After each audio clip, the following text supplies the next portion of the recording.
Run the code online or download from codegive.com, link in the description below. Data structures and algorithms are fundamental concepts in computer science that are essential for writing efficient and scalable code. In this tutorial, we'll cover some common data structures and algorithms in Python along with code examples.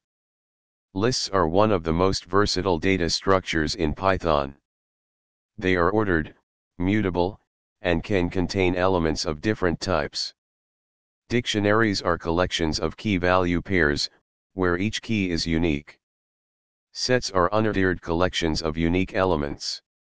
Bubble sort is a simple sorting algorithm that repeatedly steps through the list, compares adjacent elements, and swaps them if they are in the wrong order. Binary search is an efficient algorithm for finding an item from a sorted list of items.